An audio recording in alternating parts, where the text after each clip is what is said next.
it's a messy game in some ways, but very proud of the team and their ability to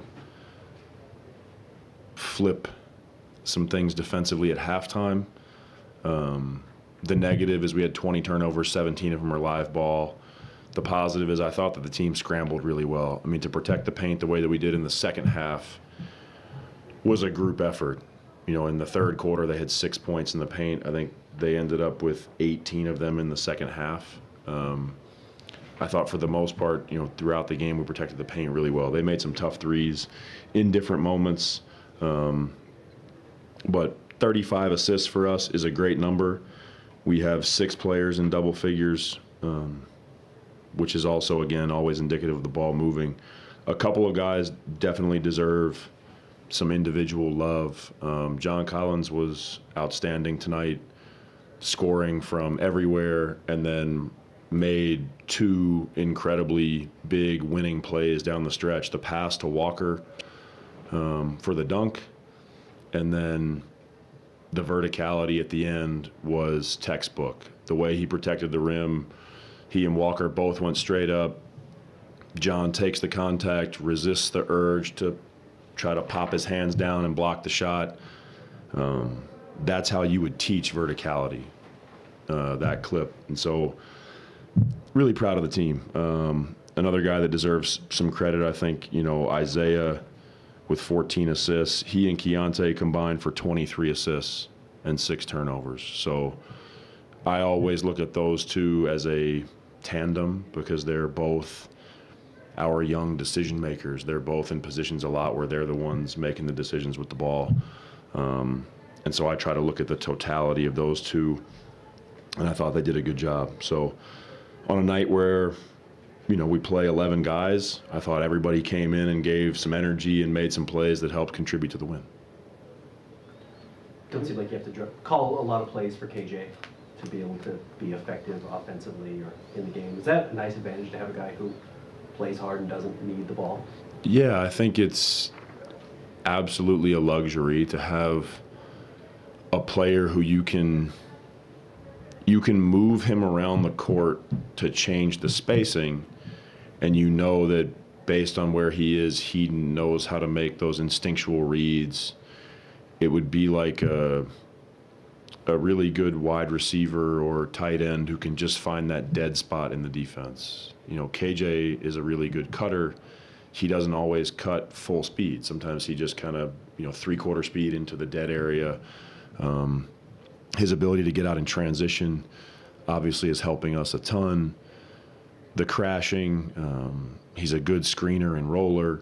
So it's definitely nice to know there's someone who can have impact without you having to try to overly think about how to make them impactful, if that makes any sense. There's certain guys, hey, I need to try to get him to his spot. I need to try to free him up and get him this type of look. And KJ is someone who just plays so well off of everybody. His energy on defense is contagious as well. That you kind of mentioned after halftime, just the defense tuned up after the 27-4 run. What did you like most about what changed defensively? And you know, in the last game, you guys gave up that end of first half run and didn't bounce back. This game you did. Kind of, what do you think the difference was there? I thought the team at halftime, similar to last game, you know, they're all very, they're talking to each other. They're trying to solve the problems. They're trying to get each other going. I thought that the energy that the first group brought to the table in the third quarter is what got everybody going.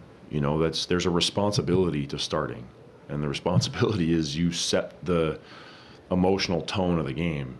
And I thought that they responded really well. I thought their communication was great. I think Walker has made a really big jump in his communication in the last 2 weeks, and that's his biggest emphasis this next pocket of games. Is the only thing I'm really evaluating him on at this point, or trying to coach him on, is his communication on defense and trying to run our defense. So I thought that his communication, I thought Colin and Isaiah's ball pressure was pretty good. And then I thought Johnny added a real level of physicality, you know, on the wing defensively, did a good job of walling up and staying in front.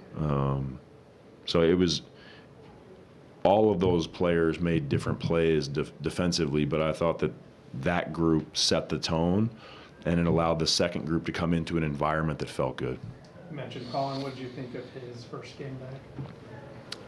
I think that he is exactly who we think he is.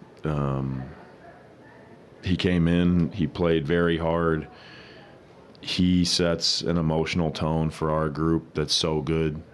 Our fans feed off of it as well. Like seeing him hit that first shot of the game, you could feel everybody excited that Colin was back. It's bizarre to play him, under 18 minutes to try to help him, in this process of coming back. I know that you guys know Colin well enough to know how he feels about that. He's frustrated, but the best part about Colin is that he'll be frustrated for 5 seconds, and then he's the loudest person on the bench cheering on his teammates. He's the guy trying to pump everybody up in the timeout. Like, he's so engaged with the team at all times. It's something that everybody on our team, can look to as an example for in moments when it's not going your way, for whatever the reasons are. You maybe aren't playing as much as you want, or maybe you aren't playing as well as you want. You can still give yourself to the group and have a really big impact. The big guys seem to be, even though the assist numbers aren't huge, just the big-to-big passing seems to be a lot quicker. Is that just chemistry, or what do you think? Yeah, I think they've worked on it. There's certain spacings and sets that we run that's one of the options. We joke sometimes bigs helping bigs is a real thing, and they're looking for each other, and it's not always one person to one person. I think that's the great part, is that they're all starting to see that read, and it's a real advantage for us when you have multiple bigs that can pass the ball. I think it's an area that Walker has really improved, is his passing. He doesn't always get a lot of credit for it because it doesn't always necessarily end in a converted basket. Sometimes he makes the great first pass and somebody else makes a kick out or a secondary pass after that, but it's definitely something that has been worked on. But that type of chemistry does take time, especially when it's not a focal point of our offense. Like, I think it's probably come along at the rate that I would expect, because we're not looking for it 35 times a game. It's something that doesn't happen quite as much, so I think they've done a really good job with it. Transition D-wise, you mentioned 17 turnovers, but you only gave up 7 fast break points, right? So how much has that changed from the beginning of the season, and what are you just seeing on the floor with regards to that part? Yeah, the team's attention to detail in disadvantaged transition possessions has been so much better.